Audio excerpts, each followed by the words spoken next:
আসসালামু আলাইকুম সবাইকে। আর চলে আসলাম বুদ্ধ ক্যাটেল রেঞ্চে। তো এটার লোকেশন হলো কেরানীগঞ্জের আটি বাজার এলাকায়। তো ঢুকতেই এই সকল গরু দেখা গেছিলো।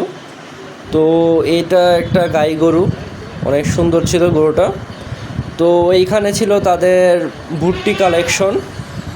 এখানে কিছু ভুট্টি জাতের গরু ছিল, মাশাআল্লাহ সুন্দর ছিল সবগুলো গরুই।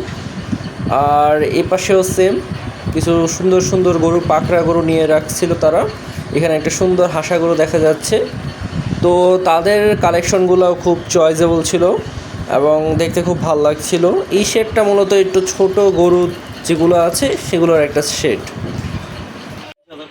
তো এখানে তাদের ছাগলের বেশ কালেকশন ছিল, অনেক সুন্দর সুন্দর ছাগল ছিল তাদের। আসলে এটা ছাগলের কোনো শেড বলবো না, এটা একটা ছাগল রাখার একটা নির্দিষ্ট একটা জায়গা বানিয়ে ফেলছে তারা।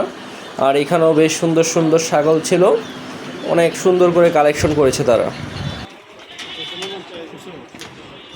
তো এটা তাদের মেন শেড। তো এখানে সব বড় সাইজের গরুগুলো রাখা। ঢুকতেই দুইটা বলদ রাখা ছিল, মাশাআল্লাহ সুন্দর। তো এখানে হেভি ওয়েটের সব গরুগুলো, সুন্দর একটা হাসা গরু, মাশাআল্লাহ। আর সাথেই একটা প্রিন্টেড গরু ছিল, টাইগার প্রিন্টের একটা গরু, ওইটাও খুব বিগ সাইজের একটা গরু। আর এখানে যা গরু দেখছেন সবই সুন্দর ছিল, মাশাআল্লাহ। এখানেও একটা হাসা গরু দেখা যাচ্ছে, সুন্দর বিগ সাইজের একটা হাসা গরু। এখানে সব শাহিওয়াল গরু দিয়ে ভরপুর। আর এখানে কিছু ফ্ল্যাগবি জাতের গরু ছিল, ফ্ল্যাগবি 3-4টা ছিল ফ্ল্যাগবি, যেগুলো বের করেছিল। পরবর্তীতে আমি আরেকটা ভিডিও দেব এগুলোকে নিয়ে।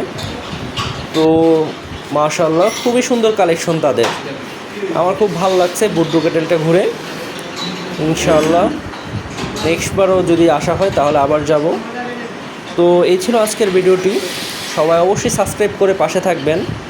আর সামনে যেহেতু ঈদ আসছে, তো ঈদের সময় কুরবানির এক হাটের ব্লগ হবে, সবাই সাথেই থাকবেন। তো এই ছিল, আল্লাহ হাফিজ।